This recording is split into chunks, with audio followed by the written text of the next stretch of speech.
नमस्कार, आप देख रहे हैं नवभारत न्यूज चैनल। दर्शकों, पीएचई डेली वेजर जो है पिछले कम से कम 2.5 साल से अपनी मांग को लेकर धरना प्रदर्शन कर रहे हैं, लेकिन बड़ी सरकारें आई, चुनाव भी हुए, सब कुछ हुआ, लेकिन इनकी मांग जो है वैसी की वैसी है जैसे वो लंबे समय से 2.5 साल से जो डिमांड कर रहे हैं। अब बजट सत्र आने वाला है और उससे पहले डेली वेजर जो है एक आंदोलन करने जा रहे हैं।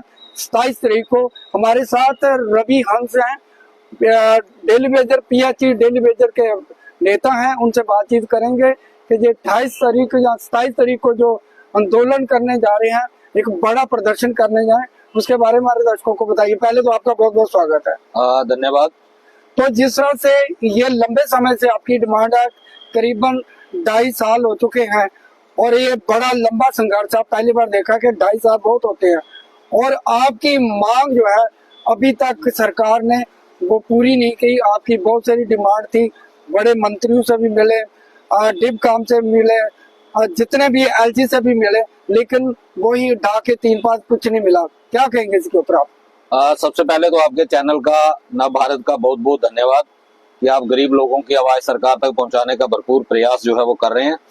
इसके साथ साथ मैं सभी अपने डेली वेजर साथियों से ये रिक्वेस्ट करना चाहूंगा कि इस वीडियो को ज्यादा से ज्यादा शेयर करें, ताकि हमारा जो आने वाला प्रोग्राम है वो हर एक डेली वेजर तक पहुंच सके।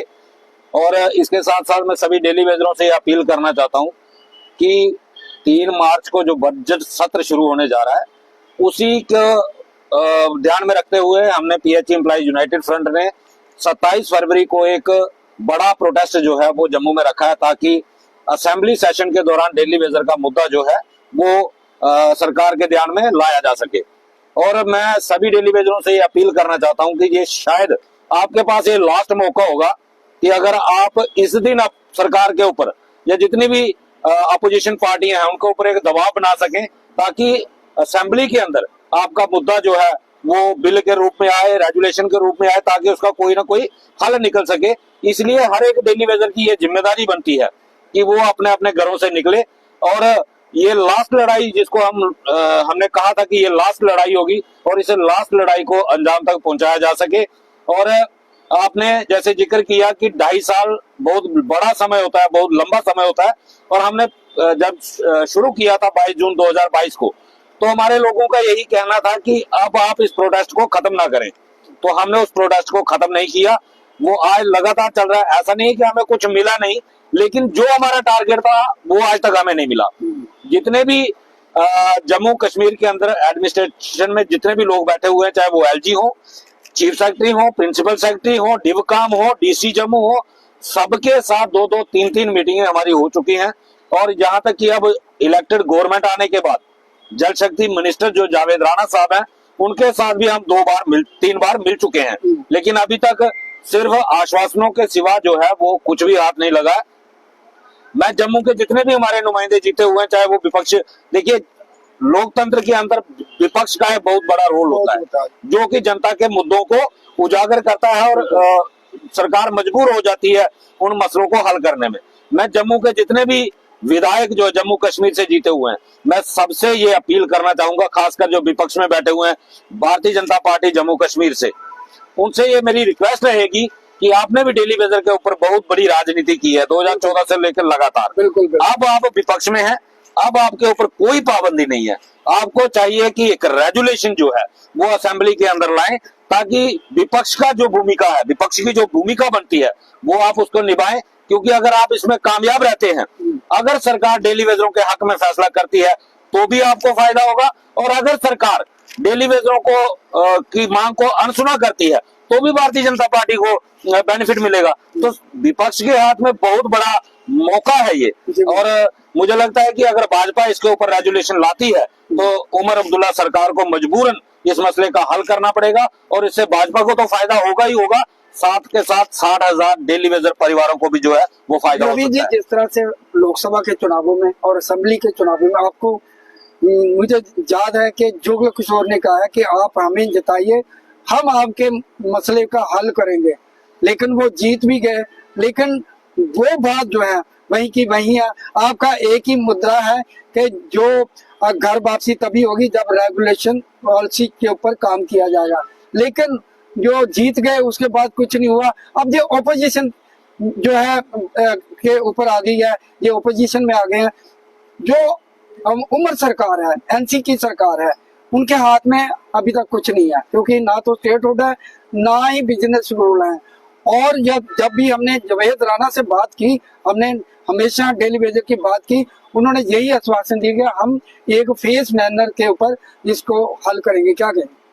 सबसे पहले तो मैं जावेद राणा साहब के लिए एक संदेश देना चाहता हूं, और उमर सरकार के लिए भी मेरा ये स्पष्ट कहना है कि राजनीति ना करें। राजनीति हमें भी थोड़ी थोड़ी समझ आती है। अगर आप स्पेशल स्टेटस के लिए कैबिनेट से रेजोल्यूशन पास करके एलजी को भेज सकते हैं, तो डेली वेजर के मुद्दे के ऊपर भी आप अगर सिंसियर हो, अगर आप ईमानदार हो, तो आप डेली वेजर के मुद्दे को कैबिनेट में अप्रूवल दे करके आप एलजी साहब के पास भेज दो। आप अपना काम करो, जो आपकी जुडिक्शन के अंदर आता है, जो आपके अंडर आता है, वो ये आता है कि आपको कैबिनेट से उसको अप्रूवल देनी है। और जैसे हमारे अब्दुल रहीम राठर साहब जो आजकल असेंबली के स्पीकर हैं, पूर्व में फाइनेंस मिनिस्टर रहे हैं, उन्होंने इलेक्शन के थोड़े दिन के बाद, सरकार बनने से चंद दिन पहले, उन्होंने स्पष्ट कहा था कि 2014 की बनी हुई कैबिनेट सब कमेटी की रिपोर्ट जो है वो आज भी कैबिनेट सेक्रेटरी के अंदर मौजूद है। तो उस कैबिनेट सब कमेटी को जो कमेटी गठित हुई थी वो उमर साहब के टाइम हुई थी, तब भी उमर अब्दुल्ला साहब चीफ मिनिस्टर थे और आज भी उमर अब्दुल्ला साहब चीफ मिनिस्टर हैं। उन्हीं की बनाई हुई कैबिनेट की सब कमेटी ने वो रिपोर्ट सबमिट की है।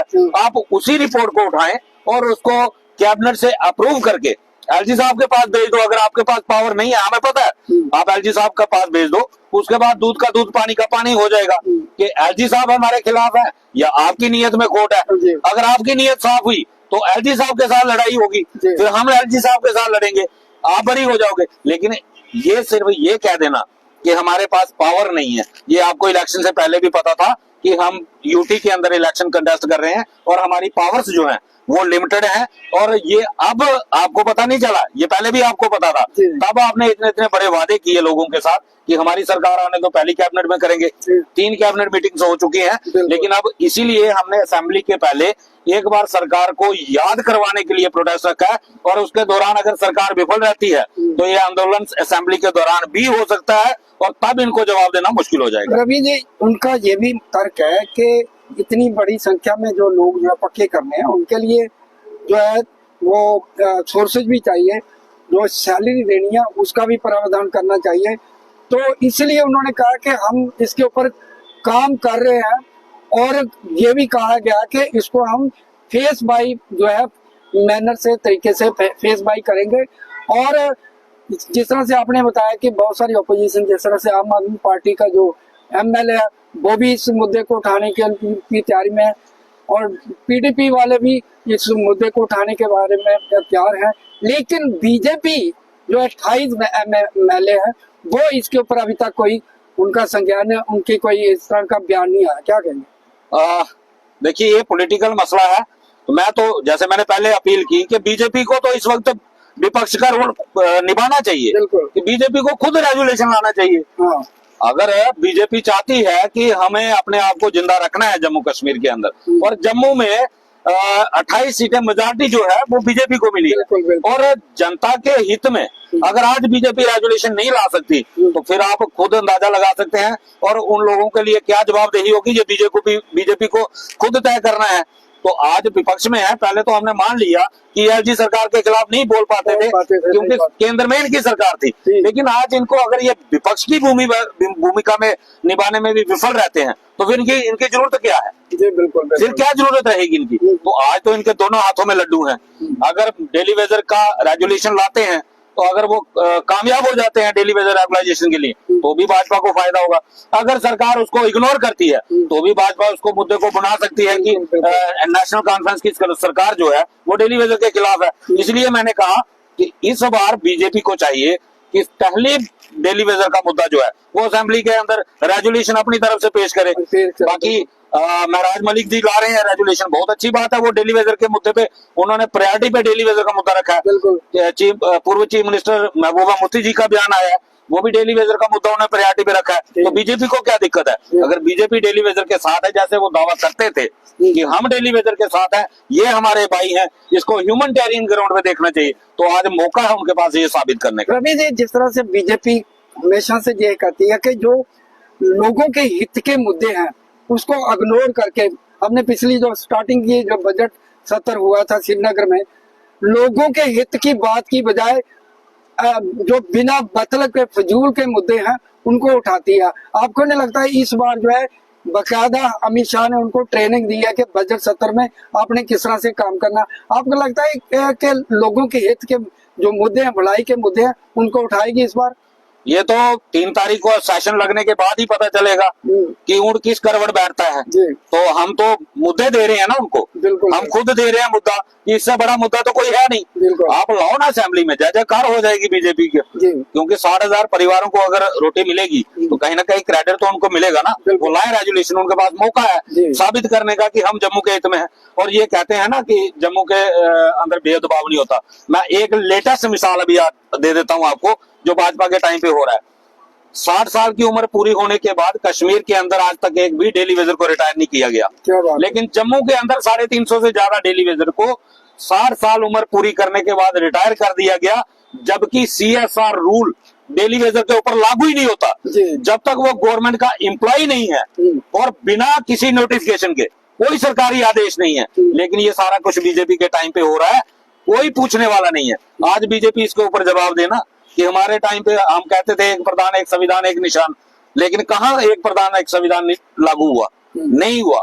इसलिए मैं कहता हूं कि आज आपके पास मौका है, इस मौके को बुना लो, ये आपको काम आएगा। रवि जी, मेरा एक सवाल रहेगा कि 10 साल से जो है बीजेपी की सरकार है, जहाँ पे गवर्नर रूल रहा, आने वाले समय अभी भी गवर्नर रूल था, जैसे पॉपुलर गवर्नमेंट आने के, अगर चाहते हैं, जैसे 2014 में ललकार रैली में प्रधानमंत्री मोदी ने कहा है कि हमें वोट दो, हम डेली वेजर का प्रायोरिटी के ऊपर ये इसका हल करेंगे, लेकिन 10 साल में एक भी काम जो है डेली वेजर के पक्का करने के लिए इन्होंने कोई कदम नहीं उठाया। आपको लगता है कि ये जो है वादे किए गए थे, जो मोदी सरकार द्वारा बड़ी बड़ी बातें कही गई थी, डेली वेजर को हम पहली प्रायोरिटी पे करेंगे, 10 साल में कुछ नहीं किया, अब ये दूसरी सरकार आई, अब उनके ऊपर थोपना चाहते हैं, क्या कहेंगे?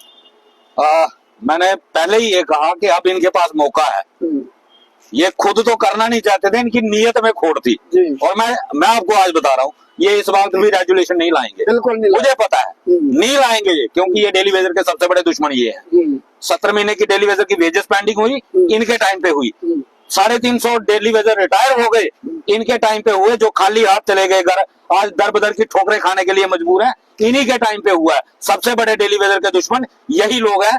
सरकार कोई भी बनती है, जब सरकार बदलती है तो सरकार की पॉलिसियां नहीं बदलती। बिल्कुल 2014 में उमर अब्दुल्ला सरकार ने डेली वेजर पक्का करने के लिए 3 फेज बनाए थे, और वो कैबिनेट सब कमेटी की रिपोर्ट बनी थी। अगर भाजपा डेली वेजर के हित में होती ना, तो वो उस रिपोर्ट को इम्प्लीमेंट करती। बिल्कुल बिल्कुल बिल्कुल, बहुत आसान था, कोई दिक्कत नहीं थी। लेकिन भाजपा ने इनको डेली वेजर को बैकडोर कहा, पाप की घंटी कहा, पता नहीं क्या क्या कहा। लेकिन हम फिर भी ये कहते हैं कि ठीक है, जो हो गया सो हो गया, बीता हुआ कल वापस नहीं आ सकता। लेकिन अगर आप अपने, अब इनको साबित करने का समय है कि क्या ये डेली वेजर के हक में है या डेली वेजर के खिलाफ है। अगर हक में है तो आप रेजुलेशन लाइए, बिल्कुल। अगर खिलाफ है, अगर रेजुलेशन नहीं लाओगे तो फिर मैं उन लोगों से भी जरूर सवाल पूछूंगा जो हमारे डेली वेजर नेता इनका प्रचार करते थे, जो इनकी कैंपेनिंग करते थे कि यही लोग हमें पक्का करवाएंगे। कोई कहता था 3 महीने में करवाएंगे, कोई कहता था असेंबली इलेक्शन से पहले करवाएंगे, कोई कहता था असेंबली इलेक्शन जीतने के बाद में करवाएंगे। फिर उनसे भी सवाल मैं जरूर पूछूंगा। लेकिन अब सबसे बड़ा, हमें कोई इनसे गिला शिकवा नहीं है। हम आज भी कहते हैं जो बीत गया वो वापस नहीं आएगा। अगर आप हमारे हित में हो, आप डेली वेजर के हित में हो, आज आप विपक्ष में हो, आपके पर कोई पाबंदी लागू नहीं होती। आप विपक्ष का रोल निभाओ, आप रेजुलेशन लाओ, डेली वेजर का रेजुलेशन, डेली वेजर का बिल सबसे पहले भाजपा पेश करे असेंबली के अंदर। अगर उमर सरकार उसका विरोध करती है तो फिर हमारी लड़ाई जो होगी वो उमर सरकार से होगी। अगर एज इज, और उमर साहब के लिए मैसेज, आप कैबिनेट से अप्रूवल देके एलजी साहब के पास भेजो। अगर एलजी साहब डिफ्यूज करते हैं फिर एलजी साहब के साथ लड़ाई होगी, फिर हम आपको कुछ नहीं कहेंगे। लास्ट क्वेश्चन, जिस तरह से आपने 27 तारीख को ये आंदोलन की घोषणा की है, किस तरह का आंदोलन रहेगा? क्या वाटर पानी सप्लाई को प्रभावित करेंगे या किस तरह का आंदोलन? हमारे दर्शकों को अपने जो है डेली बेजर उनको बता दीजिए। मैं डेली वेजरों से पहले तो ये कहना चाहता हूँ 22,500 daily Vaser, 22,053 daily Vaser PHE department का जम्मू प्रोविंस का है। अगर 10,000 डेली वेजर भी उस दिन सड़क पे आ गया तो इसे सरकार को 24 घंटे के अंदर फैसला करना पड़ेगा। और अगर डेली वेजर उसी जैसे पिछले 3 साल से हमने तमाशा देखा है डेली वेजर का कि ज्यादा से ज्यादा 2-2.5 हजार से ज्यादा डेली वेजर कभी घरों से बाहर नहीं निकला, सिर्फ फेसबुक पे कमेंट करेंगे रवि जी आगे बढ़ो हम तुम्हारे साथ हैं। ऐसा साथ हमें नहीं चाहिए। अगर आप लोग चाहते हो कि रेगुलाइजेशन मिले, आप चाहते हो कि 17 महीने की पेंडिंग वेजेस मिले, तो आपको सड़क पे आना पड़ेगा। मेरे पीछे चलने की जरूरत नहीं है। मैं जब वोट मांगने आऊंगा मत देना वोट, लेकिन अपने हक की लड़ाई के लिए, अपने बच्चों की लड़ाई के लिए अपने अपने घरों से बाहर निकलो। आपके हक की लड़ाई आपको खुद लड़नी पड़ेगी। कोई नेता, जो मर्जी नेता आ जाए, वो आपको रेगुलाइजेशन तब तक नहीं दिलवा पाएगा जब तक 20,000 में से कम 15-18 हजार डेली वेजर सड़क पे नहीं आएगा। क्योंकि सरकार भी ये सोचती है कि लड़ने के लिए 2,000 डेली वेजर, और जब हम गिनती हमारे पास आती है रेगुलाइजेशन के लिए तो 61,000। और क्या सरकार ये सोचने पे मजबूर हो जाती है क्या इतने डेली वेजर काम करते भी हैं या नहीं करते? अगर ये काम करते हैं तो फिर अपना हक मांगने के लिए घरों से निकलते क्यों नहीं? इसका मतलब है कि डेली वेजर को रेगुलाइजेशन की जरूरत नहीं है। ये सारी चीजें सरकार के दिमाग में चलती हैं और कहीं ना कहीं डेली वेजर आज तक अगर कामयाब नहीं हुआ, उसके अंदर कमियां डेली वेजर के अंदर भी हैं। और अगर मैं 27 फरवरी की मैं बात करूं, अगर 27 फरवरी को 10,000 डेली वेजर सड़क पे आ गया तो मैं वादा करता हूं सरकार को मजबूर कर देंगे रेगुलाइजेशन पॉलिसी लागू करने के लिए। रवि जी बहुत बहुत शुक्रिया। तो ये थे रवि हंस। उन्होंने कहा है कि अब जो 27 तारीख को आंदोलन होने जा रहा है, ये आर पार की लड़ाई है और सभी डेली वेजर से इन्होंने अपील की है कि उस दिन से बढ़ चढ़ कर हिस्सा लें।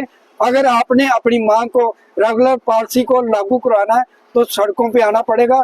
अदरवाइज देखते रहेंगे, एकजुट नहीं होंगे तो ये लड़ाई जो है वो दम तोड़ देगी। ये आखिरी मौका है सरकार को मजबूर करने के लिए। और उन्होंने ये भी कहा है कि ऑपोजिशन जो है इस समय भाजपा जो विपक्ष में है, उनका ये जो है एक एग्जामिनेशन है, उनको आज एक रेगुलेशन लाना पड़ेगा कि इनको पक्का किया जाए। अगर असेंबली में इनको लाना पड़ेगा तभी ये बात जो है बन पाएगी। फिर जिस तरह से इन्होंने इग्नोर किया कि अपने 10 साल के कार्यकाल में डेली वेजर को वादे करके मुकर गए हैं, तो ये मौका उनका आखिरी मौका है। धन्यवाद।